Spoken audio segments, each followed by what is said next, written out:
Assalamualaikum warahmatullahi wabarakatuh.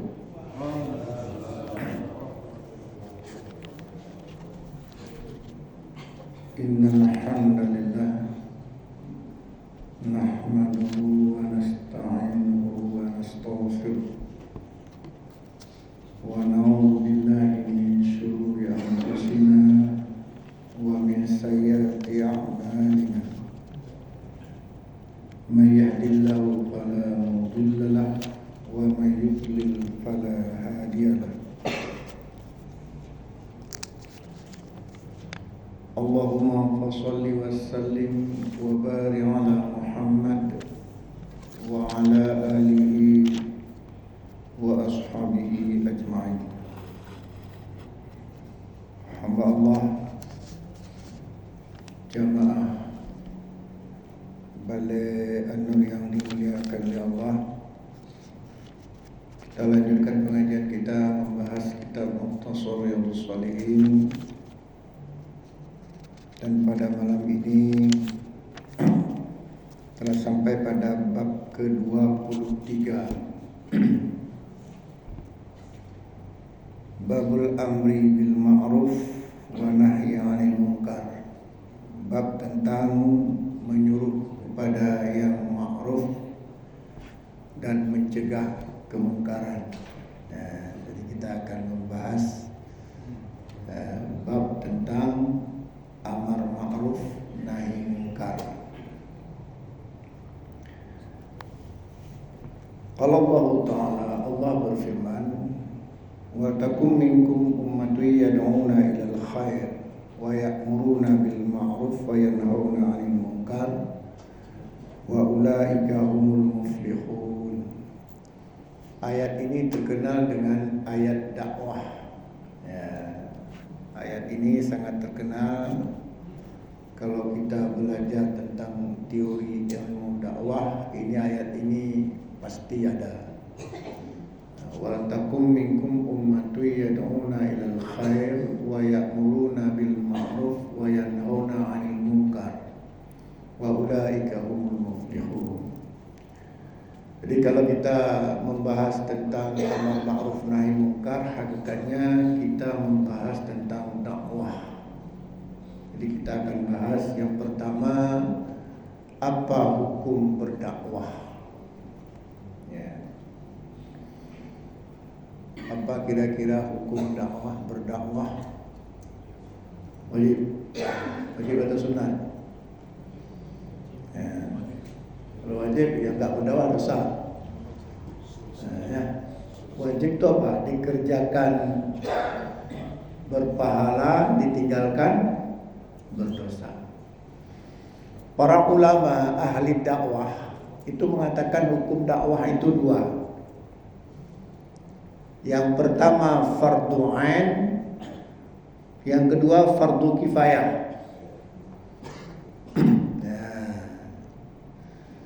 Yang pertama fardu ain.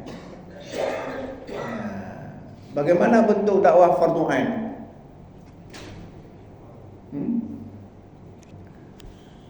Fardu ain apa artinya? Wajib atas setiap individu yang mukallaf. Dalilnya apa yang digunakan? Di antaranya dalil yang digunakan adalah kullukum ra'in wa kullukum mas'ulun an ra'iyati. Setiap kamu adalah pemimpin dan setiap pemimpin akan mempertanggungjawabkan di hadapan Allah. Apa hubungannya dakwah dengan pemimpin? Kok bisa menggunakan dalil ini untuk menghukumi dakwah itu fardu ain? Memimpin adalah salah satu dakwah jika kepemimpinannya membawa kepada kebaikan dakwah. Contoh, kita sebagai suami wajib enggak berdakwah fardu ain? Untuk kepada siapa? Pada istri dan anak kita. Jadi kalau melihat istri kita enggak pakai jilbab, masih ngerumpi saja dari pagi sampai sore, kita dosa itu. Membiarkan anak kita jadi anak geng gitu. Susah itu. Ya, kullukum ra'in wa kullukum mas'ulun an ra'iyati. Setiap kamu adalah pemimpin dan setiap pemimpin akan diminta pertanggungjawaban oleh Allah. Ini dalil di antara dalil yang digunakan dakwah itu fardu ain. Kalau begitu apa kesimpulannya tentang dakwah itu hukumnya fardu ain? Bahwa wajib atas setiap individu menurut kemampuannya. Kalau gubernur kemampuannya apa? Provinsi seluruhnya itu harus didakwahkannya. Dia akan minta pertanggungjawaban oleh Allah. Ya, kalau kecil desa fardu ain.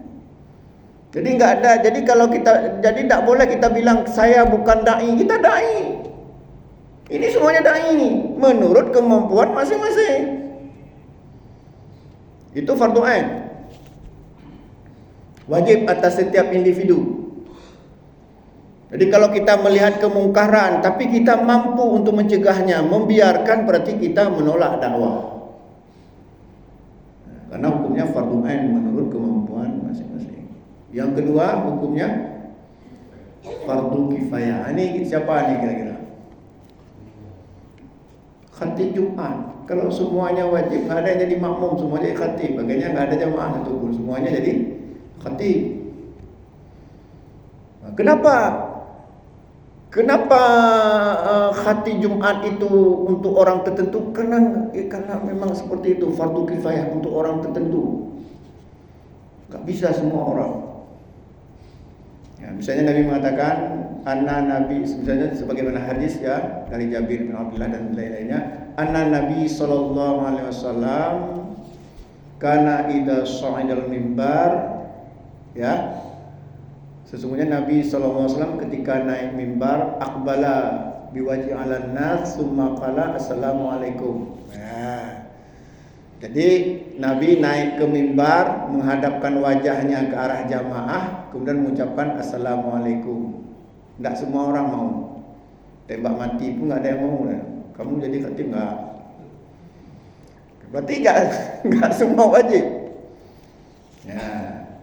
Atau seperti hadis dari Sa'id bin Yazid dikatakan bahwa kana Bilal yu'adzinu idza jalasa Nabi sallallahu alaihi wasallam 'alal mimbar yaumal jum'ati wa idza nazala aqama. Apa artinya itu? Sesungguhnya Bilal azan ketika kapan menurut hadis tadi? Ketika Nabi duduk di atas mimbar. Ketika Nabi turun, iqamah. Itu enggak semua orang mau. Contoh misal lagi, ya kata Abu Hurairah, ini Yasir bin Ammar. Ya kata Yasir bin Ammar, inna tula salatir rajuli wa qisara khutbatihi ma innatum min fiqhihi fa'atilus salata waqsur khutbata wa inna binal bayani sihra. Hadis riwayat Imam Muslim. Apa artinya ini? Jadi kata Ammar bin Yasir, ya kata Ammar bin Yasir, ya qala Rasulullah SAW bersabda, inna tula salatir rajuli, sesungguhnya sepanjangnya salat seseorang, wa qisari khutbatihi, dan pendeknya khutbah seseorang, ma'innatu min fiqhi, tanda dalam pemahaman agamanya. Fa'atilus salata, kata Nabi, maka panjangkan salat, waqsuru khutbata, pendekkan khutbah, wa inna minal bayani sihra, dan penjelasannya itu harus menyihir jamaah. Bisa sembarangan orang? Nggak bisa. Nah hadis ini yang mantap menunjukkan salat harus lebih panjang dari khutbah. Kau lihat campanah dari mimbar, nyona khatib kan campanah, cerita pengalaman sana sampai 30 menit, tak betul tuh. Harus lebih panjang salat dari khutbah. Kalau khatib Sampai kat tengah jam. Tak perlu, bukan di situ tempatnya. Kalau ingin panjang di pengajian. Kalau khutbah itu kata Nabi, ya, inna tulas salatir rajuli wa qisara khutbatihi ma'innatu min fiqhi. Sesungguhnya panjangnya salat seseorang, pendeknya khutbah menunjukkan kedalaman dia dalam masalah agama. Makanya orang pintar tu pendek-pendek tapi menggigit jelas dalilnya, jelas inti poinnya, konyak campanah menghayal dan atas mimbar. Wa inna minal bayani, dan bayan penjelasan isi khutbah itu sirah seperti menyihir jemaah. Makanya dalam hadis Jabir bin jadi dari hadis Abi Hurairah, Jabir bin Abdullah dikatakan bahwa ya, karena Rasulullah sallallahu alaihi wasallam idza khataba, sesungguhnya Rasulullah sallallahu alaihi wasallam ketika khutbah, ihmarat ainahu, merah mata beliau, ya, wa ala sautuhu, keras suaranya, wastadda ghadabu, membangkitkan semangat, hatta ka'annahu mundiru jais, seperti panglima yang sedang memimpin perang. Begitu khutbah Nabi. Ada yang bilang khutbah, dengar jemaah. Ya, itu berarti enggak sembarangan orang, itu fardu kifayah. Yang bisa seperti itu fardu kifayah. Ya, bisa enggak berdakwah berkhutbah seperti Nabi? Lebih panjang salat, lebih pendek khutbah, walaupun khutbahnya pendek, membius, menyihir jamaah, membangkitkan semangat. Orang yang tengut jaga. Kalau kita enggak, kadang-kadang enggak bisa tidur, supaya bisa tidur pergi salat Jumat, pasti tertidur. Jadi kalau enggak bisa tidur, susah tidur, pergi salat Jumat pasti enak tidur. Kenapa? Khutbahnya mendayu-dayu. Ya. Nah, ini fardu kifayah. Dakwah tapi fardu kifayah. Enggak bisa semua orang. Saya kan ngurus masjid kampus Unmuha. Saya kebetulan imam masjid di situ. Banyak dokter-dokter, tapi begitu kita suruh khutbah Jumat menolak. Kenapa? Padahal ilmunya apa kurang. Tapi ketika kita suruh khutbah Jumat, enggak mau. Berarti enggak sembarangan orang. Bukan masalah ilmu, tapi apa namanya? Seolah-olah kalau jadi khatib Jumat itu menggogok, gempa semuanya. Padahal itu hanya sebenarnya beban enggak ada. Kalau sudah naik hilang sendiri dia. Bergetar-getar sedikit biasa kalau belum pemula-pemula. Nah, artinya apa yang ingin kita katakan? Itu fardu kifayah, enggak semua orang bisa. Jadi hukum dakwah itu ada dua. Yang pertama tadi apa? Fardu ain. Nah, itu siapa? Siapa aja di antara kita? Menurut kemampuan masing-masing. Yang kedua fardu kifayah, itu enggak bisa. Khatib Jumat, khatib hari raya, termasuk kultum, enggak semua orang juga bisa mau kultum. Ya, itu hukum berdakwah. Ya. Jadi kaitannya dengan wal takum minkum ummatu yad'u. Nah, wal takum minkum ummatu yad'una ilal khair. Hendaklah ada sekelompok umat yang menyuruh kepada yang ma'ruf, mencegah kemungkaran. Ini juga diambil dalil sebagai hukum dakwah itu fardu kifayah. Karena kata-katanya apa? Hendaklah ada sekelompok umat. Jadi tidak semuanya. Ya. Kemudian ada yang disebut dengan komponen dakwah. Apa itu? Apa itu komponen dakwah? Kayak Honda ya, kayak motor misalnya. Nggak ada busi, bisa hidup nggak? Berarti busi itu komponen. Nggak ada minyak. Mobil nggak ada minyak, nggak hidup, komponen. Nah sekarang apa komponen dakwah? Kalau tidak ada itu, dakwah nggak bisa jalan. Yang pertama apa? Da'i. Ini sudah disiapkan kan acara kan, ini dakwah tabligh akhbar. Tiba-tiba da'inya nggak datang, terjadi dakwah. Kenapa nggak terjadi dakwah? Nggak ada dai. Berarti dai itu komponen pertama. Jadi dai atau mubaligh lah istilahnya itu komponen utama. Tanpa ada dai nggak ada jalan dakwah. Walaupun orang sudah kumpul semuanya. Yang kedua apa? Ya, ini dai-nya sudah datang, tapi dari tadi nggak ada yang datang. Dai-nya sudah datang ini, sudah di podium, tapi satu orang pun nggak ada yang datang, boikot semuanya. Terjadi dakwah? Enggak. Berarti yang kedua komponen dakwah apa? Mad'u, yang didakwahkan. Ya, mad'u yang didakwahkan. Oke, sekarang orang sudah kumpul semuanya. Dai-nya juga sudah ada. Apa yang ketiga? Materi dakwah. Harus ada materi yang disampaikan. Dong Kakak khatib apa pendakwahnya mendakwah mubaligh gedong apa namanya makmum apa mad'unya senyum-senyum, tidak terjadi dakwah. Harus ada materi dakwah.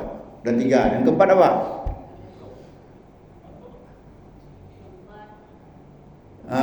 Misalnya kan hadirilah tabligh akbar bersama Ustaz Herman Syah. Udah tanggal sekian khusus untuk ibu-ibu. Tapi tempatnya nggak ditaruh, ada orang datang. Kenapa? Nggak ada tempat. Berarti tempat itu komponen. Berapa? 4. Udah, pengumuman tabligh akbar bersama Ustaz Herman Syah Adenan yang baik hati. Ya. Materinya tentang fikih wanita. Tempatnya di Balai Anur. Tapi waktunya nggak dimuat. Kapan nggak ada, lupa tulis.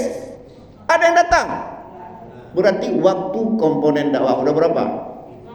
5. Apa lagi? Amplop dakwah. Ada amplop dakwah. Metode.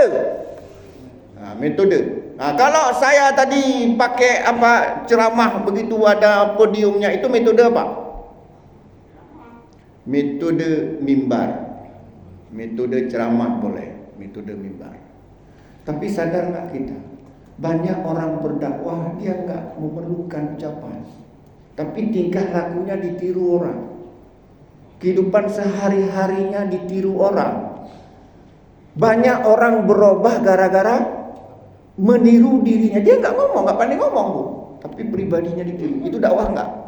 Dakwah apa? Metodenya apa?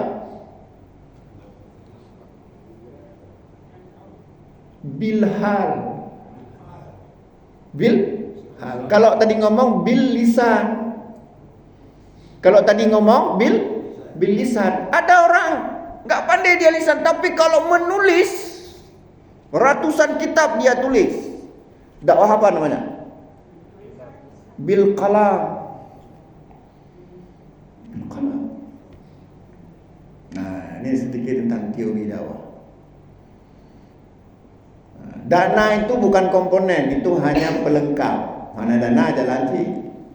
Ini komponen masa tanpa adanya dakwah nggak jadi. Nggak ada dana nggak masalah. Untuk apa kita upload pun kan yang penting isinya kita.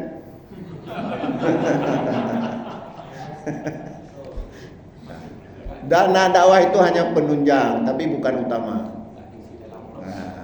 Penunjang. Konsumsi penunjang, apalagi transportasi itu penunjang. Tapi komponen itu nggak hidup mobil tanpa komponen itu. Kalau nggak ada komponen itu, artinya nggak terjadi dakwah tanpa komponen itu. Itulah yang kita sebutkan tadi. Ya. Kemudian sedikit ya, dalam dakwah itu sangat diperlukan yang namanya retorika. Retorika. Tanpa retorika dakwah nggak berhasil, nggak sukses. Ada orang ilmunya hebat tapi retorikanya nggak ada, ngantuk orang semuanya. Jamaah sekalian, mari kita bertakwa kepada Allah sebagai orang yang salat 5 waktu tepat pada waktunya. Marilah kita beriman kepada Allah. Dengar semuanya. Bukan seperti itu adanya retorika. Retorika itu ada 3 hal. Yang pertama tempo. Tempo itu cepat lambat. Pertama cepat. Ya wahai orang-orang yang beriman, kita sebagai orang yang beriman harus betul-betul bertakwa kepada Allah, karena Allah itu sangat mencintai hamba-hambanya yang bertakwa. Itu tempo dari cepat ke lambat. Ada dinamik keras lembut. Ada nada tinggi rendah. Inilah yang membuat dakwah menarik.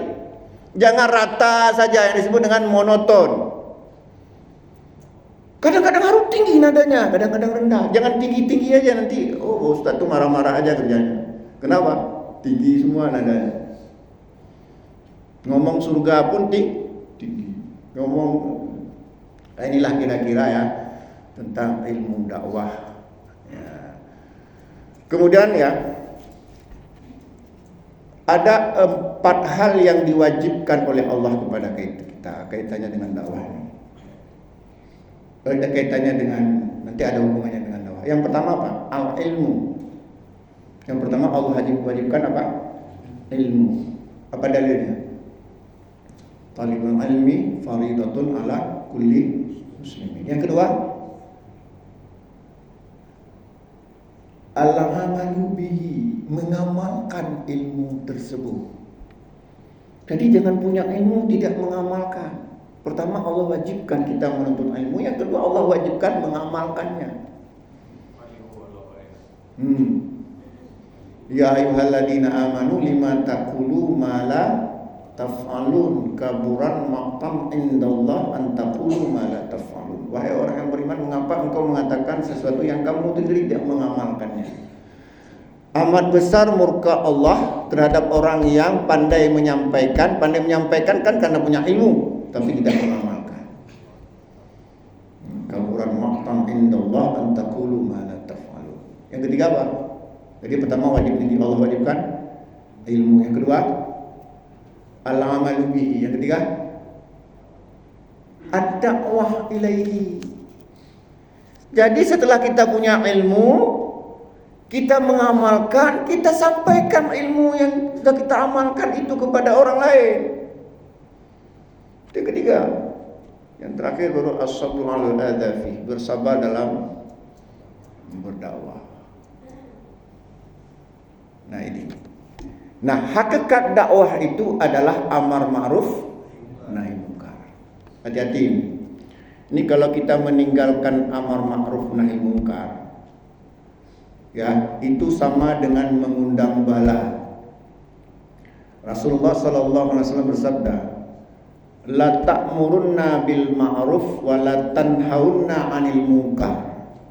Aw la yushikanallahu ayyab'atha 'alaikum iqaba summa tad'unahu fala yustajaba lakum. Hadis diriwayatkan oleh Imam At-Tirmidzi dan lainnya. Apa artinya? Kata Nabi, hendaklah kalian benar-benar beramar ma'ruf, menyuruh kepada yang ma'ruf, dan hendaklah kalian benar-benar mencegah kemungkaran.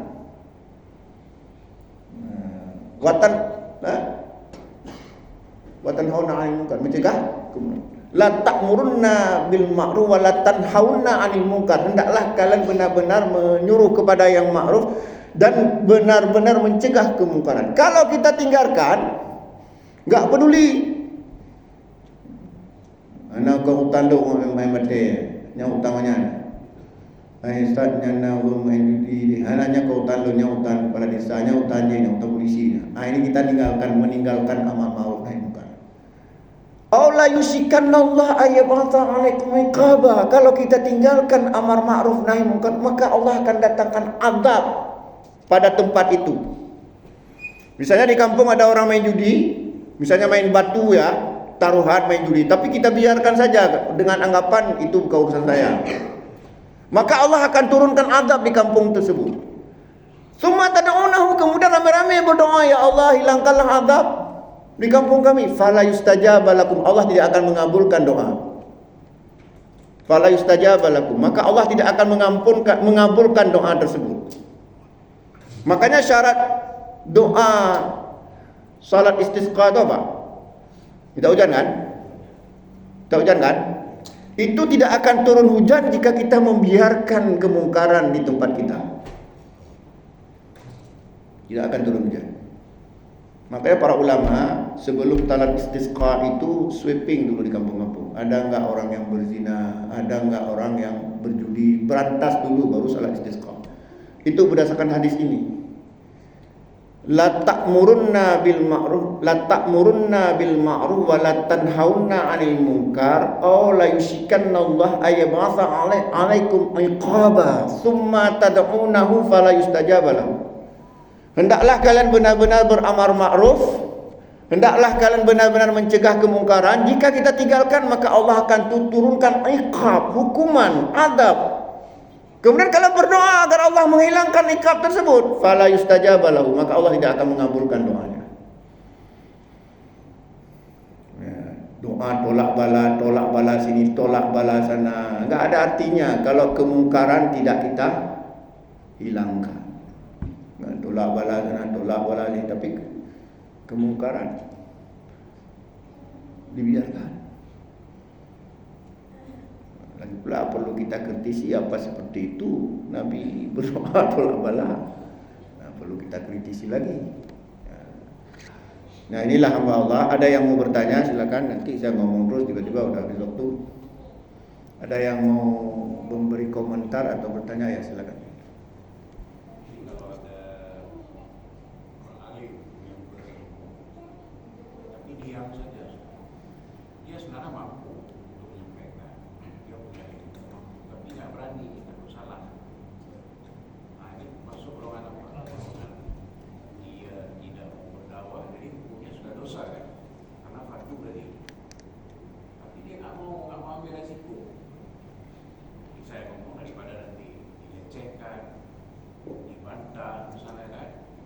Iya.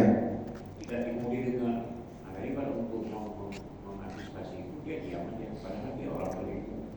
Ini bagaimana dosa hukumnya? Iya. Tidak dosa, tapi itu selemah-lemah iman. Jika hatinya enggak redo. Kalau redo baru dia dosa. Artinya ikut lihat itu menang no. Apa dalilnya? Man ra'a minkum mungkaran falyughayyiru biyadihi. Jika kalian melihat kemungkaran maka cegahlah dengan tangan. Siapa yang mampu mencegah dengan tangan? Itu bro hebat. Tentu saja penguasa. Fa illam tastati, karena tidak mampu dengan tangan, dengan kekuasaan. Kenapa enggak mampu? Karena enggak punya kekuasaan, enggak punya power. Fa illam tastati fa bilisanihi, menasehati.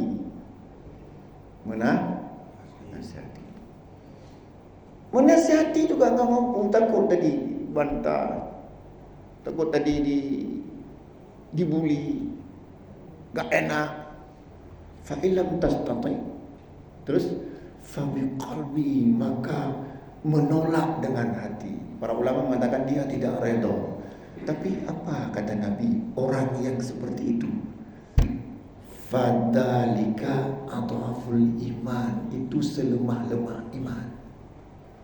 Termasuk saya, aku juga. Alhamdulillah saat muslim kita sampai beliau insyaallah baru-baru ini diuji oleh Allah.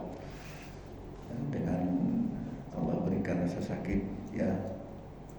Allahumma rabban nas adhibil ba'sa wasfi anta syafi la shifaa illa shifauka shifaan la yughadiru saqama. Kita senang imam kita kembali. Bagaimana Ustaz matanya?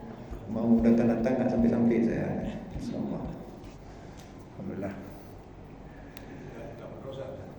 Ya, kalau menolak hati tidak berdosa, tapi itu selemah-lemah iman. Selemah-lemah iman. Para ulama itu bukan ikhtiar, bukan pilihan, itu konsekuensi.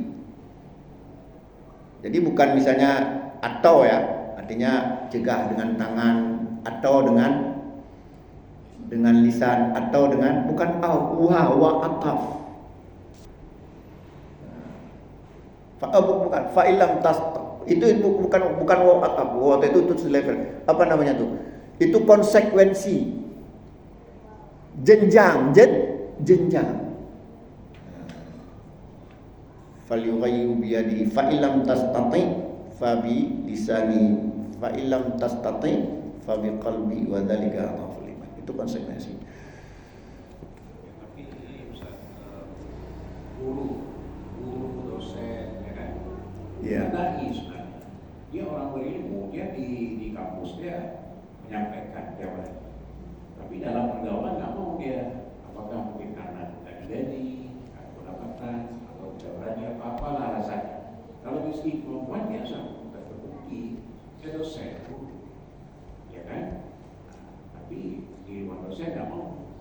Nah ini Iya. masuk. Iya, itulah tadi, kalau dia redho ya dosa. Tapi kalau dia tidak redho menurut hati itu selemah-lemahnya. Jadi begini hamba Allah, kalau kita membiarkan kemungkaran tidak mencegahnya, maka ada dua hal yang datang kepada kita dari Allah. Yang pertama iqab, sebagaimana hadis tadi, la ta'murunna bil ma'ruf wa la tanhauna 'anil munkar aw la yushikanna Allah ayyabata 'alaikum iqaba thumma tad'unahu fala yustajaba lakum. Hendaklah kalian benar-benar beramal ma'ruf, mencegah kemungkaran. Jika ditinggalkan maka akan Allah turunkan iqab, hukuman, azab. Kemudian kalian berdoa agar Allah menghilangkan azab tersebut, fala yustajaba lakum, maka Allah tidak mengabulkan doa ini. Itu yang pertama Allah kasih. Atau Allah kasih istidraj. Apa itu istidraj? Nah, itu dalilnya Al-An'am ayat 44. Bagaimana bunyinya? Falamma nasu ma dzukiru bihi fatahna 'alaihim abwaaba kulli syai'in hatta idza farihu bima utu akhadnahum baqtatan fa idza hum mublisun. Artinya, falamma nasu ma dzukiru bihi, apabila kita melupakan peringatan Allah, Allah memperingatkan kita untuk beramal ma'ruf nahi munkar tapi kita cuek. Falamma nasu ma dzukiru bihi, apabila kalian melupakan apa yang Allah peringatkan pada kalian, cuek, enggak peduli. Apa yang terjadi? Fatahna alaihim abwaaba kulli syai'in. Allah bukakan pintu-pintu kesenangan. Aneh kan? Allah bukakan pintu-pintu kesenangan. Apa namanya tuh? Istirahat. Tapi apa yang terjadi? Kita mati tiba-tiba, mau mati tiba-tiba. Hatta idza farihu bima utu, hingga begitu bergembira dengan apa yang diperoleh, akhadnahum baqtatan, kami matikan ia tiba-tiba. Kami hukum baqtatan itu tiba-tiba tanpa persiapan. Fa idahum mublisun, pada saat itu mereka berputus asa. Kalau kepingin mati seperti ini, ya udah, enggak usah peduli dengan kemungkaran. Allah kasih dua hal, bisa jadi berupa adab, bisa jadi berupa kesenangan. Tapi ingat, kalau Allah berikan kesenangan, matinya tiba-tiba. Gimana mati tiba-tiba? Enggak siap. Tiba-tiba harus berangkat ke Medan, meti tempeng dan berani. Begitulah kita tiba-tiba harus pergi ke akhirat, enggak ada persiapan.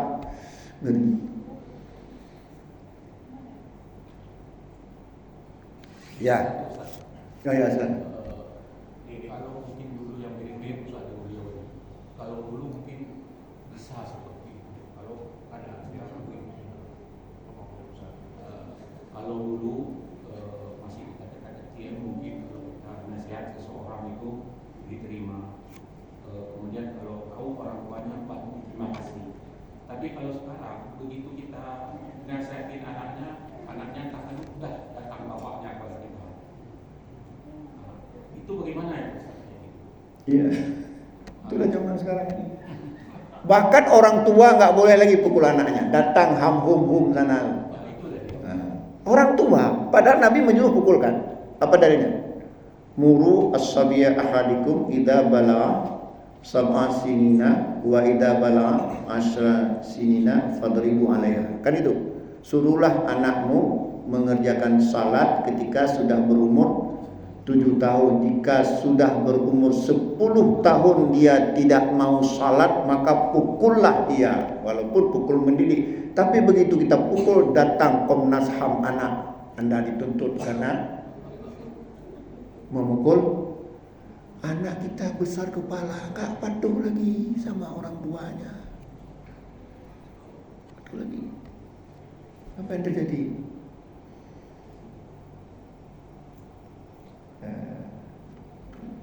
Tuh.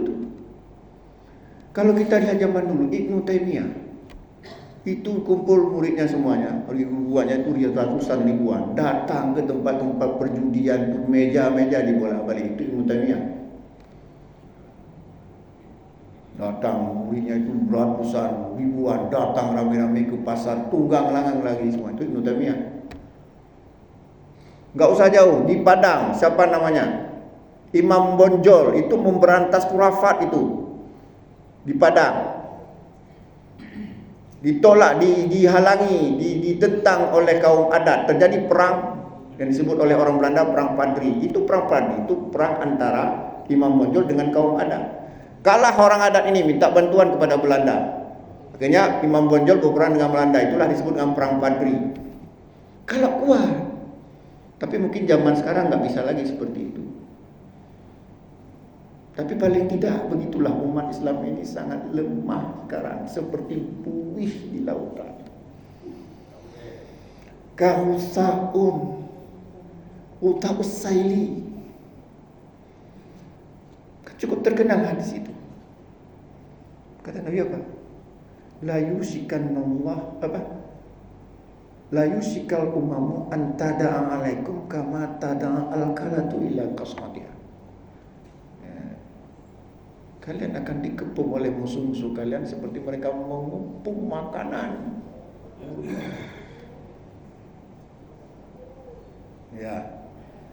Sampai para sahabat mengatakan, "Miklatin nahnu yawma idzin", sahabat kami pada saat itu kami jumlahnya sedikit. Tidak, bal antum yawma idzin katsir. Tidak, kalian pada masa itu banyak jumlahnya. Walakinnakum ghusaun ka ghusa'is saili, tapi kalian seperti buih di lautan. Tahu buih dipermainkan oleh ombak. Permainkan oleh ombak. Kita ini enggak ada harganya, dipermainkan oleh ombak. Dipermainkan oleh orang. Coba kita lihat permainkan. Di masjid saja dibuat orang. Di tegakkan sunnah ada juga orang macam. Orang-orang anti Islam juga begitu enak. Coba lihat di Palestina sekarang mudah sekali membantai umat Islam. Ada harganya umat Islam. Kenapa? Karena wayat difannallah fi qulubikum alwahana. Karena telah terjangkit pada hati kalian penyakit wahan. Ya, faqal qail ya Rasulullah wa mal wahnu. Wahai Rasul, apa itu penyakit wahan? Apa jawaban Nabi? Hubbud dunya wa karahiyatul maut. Terlalu cinta pada dunia dan takut kepada mati. Ya. Itulah hamba Allah. Dah hampir waktunya ini. Dah ya. Yang mudah-mudahan ada manfaatnya. Aqulu biqauli hadza fastaghfiru innahu ghafurur rahim. Wassalamualaikum warahmatullahi wabarakatuh.